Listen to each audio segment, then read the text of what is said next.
Auzubillahi minash-shaytanir-rajeem. Bismillahir-rahmanir-rahim. So, today we are going to start with. I hope my audio is clear.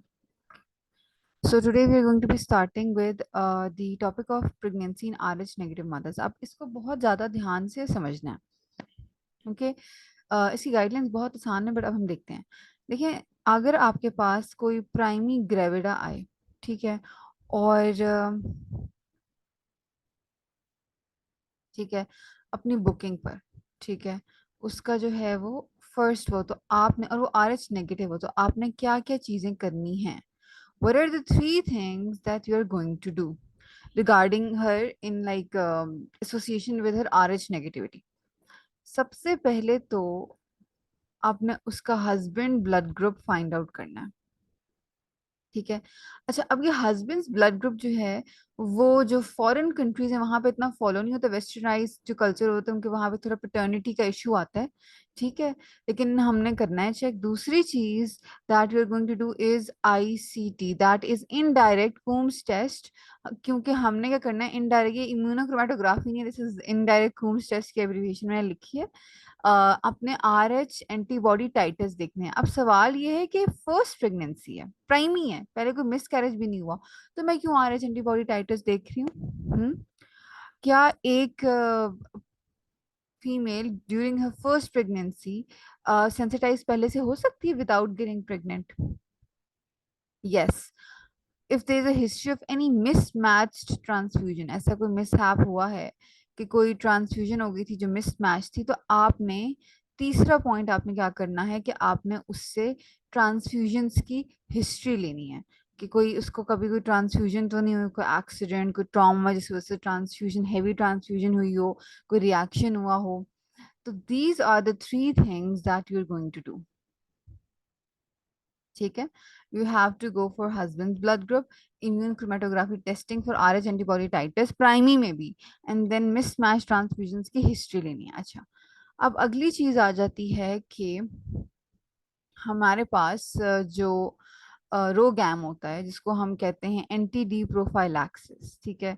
ये रोगैम हमने कब कब देने हैं, यानी कि एंटी डी प्रोफाइलैक्सिस कब तक, कब कब हमने देना है. ठीक है. देखिए, बात ऐसी होती है कि जो EBM है वो ये कहती है कि 0.25 ml भी अगर फीटो मेटर्नल हेमरेज हो जाए, मतलब कि जो बच्चा है वो RH पॉजिटिव है, उसके ऊपर पॉजिटिव एंटीजेंस हैं, और जो मदर वन नेगेटिव है, और ये बेबी के पॉजिटिव ये मदर में चले गए हैं, ब्लड चला गया है, तो अब क्या होगा? तो अब ये होगा कि जो मदर है उसका immune system in positive antigen के खिलाफ एंटीबॉडीज बनाना शुरू कर देगा. लेकिन अभी जो पहली दफा बनेंगी तो वो IgM होंगी. IgM एंटीबॉडीज प्लेसेंटा को क्रॉस नहीं कर सकती.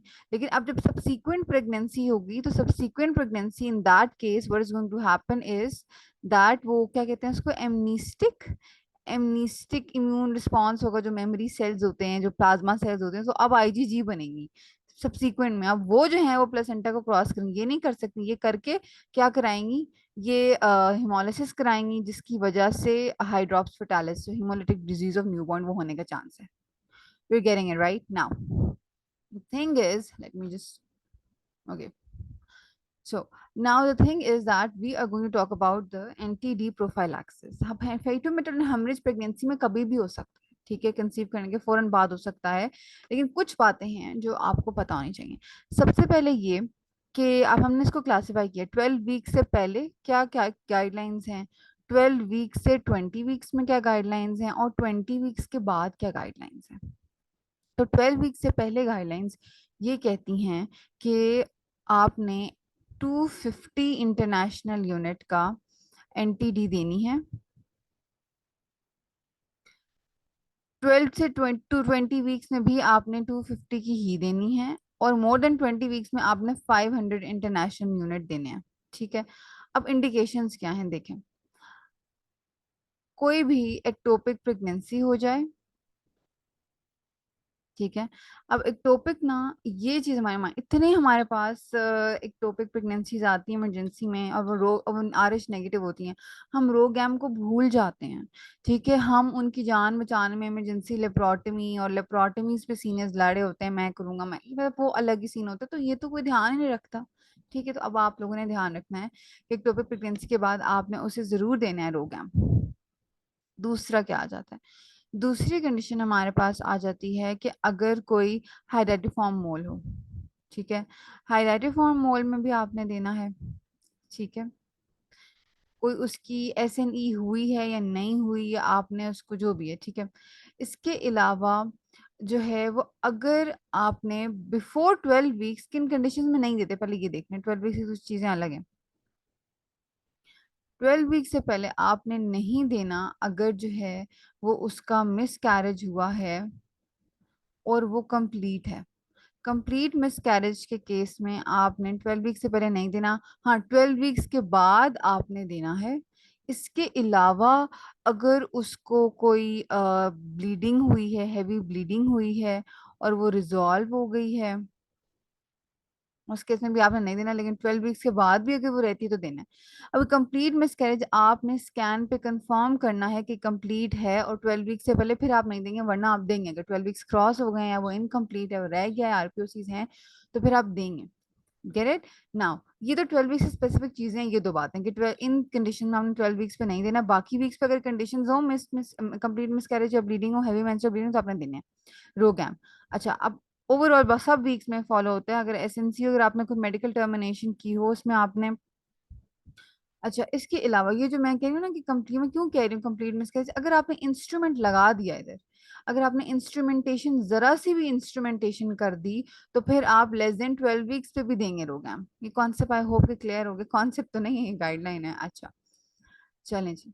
अगली क्या इंडिकेशन आ जाती है, अगली इंडिकेशन आ जाती है कि एग्जैक्टली exactly, कोई एब्डोमिनल ट्रॉमा उसे हो गया। ठीक है बच्चों, कोई उसको एब्डोमिनल ट्रॉमा हो गया, फिर हमारे पास जो है वो कोई भी एंटीपार्टम हेमरेज का एपिसोड हो गया, और ऑब्वियसली बात है वो एंड पे तो डिलीवरी हो, वो सारी चीजें तो हमें पता है। ठीक है, एक्सपल्जन होगी, प्रीटर्म लेबर, कुछ भी, तो ये सारे सब पे अप्लाई होते हैं।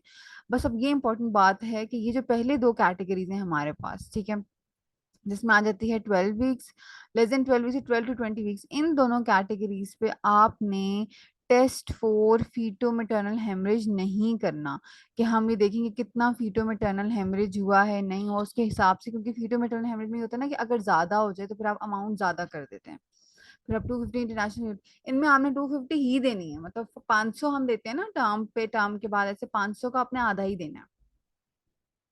ठीक है।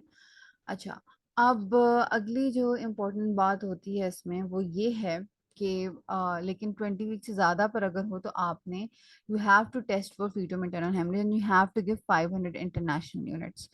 तो ये डिफरेंस था। अब अगली चीज क्या है,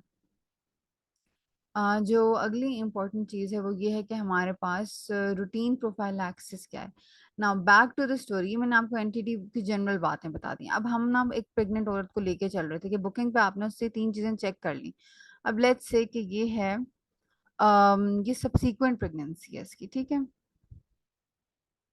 सब्सीक्वेंट प्रेगनेंसी पे आपके पास आई है, मैं बस प्राइम मैंने इसलिए कहता है आपको पता, प्राइम में भी आपने इनडायरेक्ट होम टेस्ट करना है।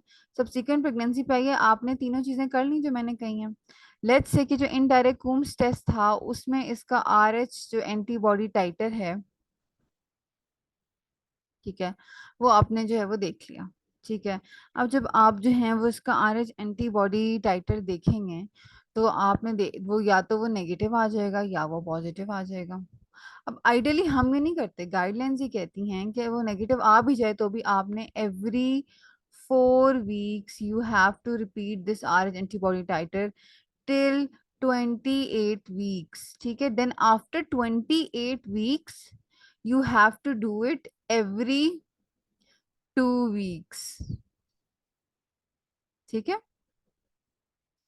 इसके अलावा मतलब ये आपने पूरी बॉदरेशन करनी है that every 4 weeks till 28 weeks and after 28 weeks every 2 weeks. लेकिन हम जो है वो यूजुअली, अगर हमारे सेटअप में, लोकल सेटअप में देखा जाए, एवरी 4 वीक्स कोई एंटी एंड जो आर एस एंटीबॉडी टाइटल नहीं करता, 28 वीक्स में हम करवाते हैं। क्योंकि मैं आपको बताती हूँ कि क्यों सारा हम क्या करते हैं। हम करते हैं जो नहीं करना चाहिए, हम गाइडलाइंस फॉलो करनी चाहिए। इट्स पॉजिटिव आ गया, पॉजिटिव आ गया तो आपने देखना है कि उसका कितना मतलब है। क्योंकि अगर वो 4 से कम है तो इतना चांस नहीं है हाइड्रोप्सिटालिस का। लेकिन अगर 15 से ज्यादा आ गया है तो फिर आपके पास हाइड्रोप्सिटालिस का चांस है।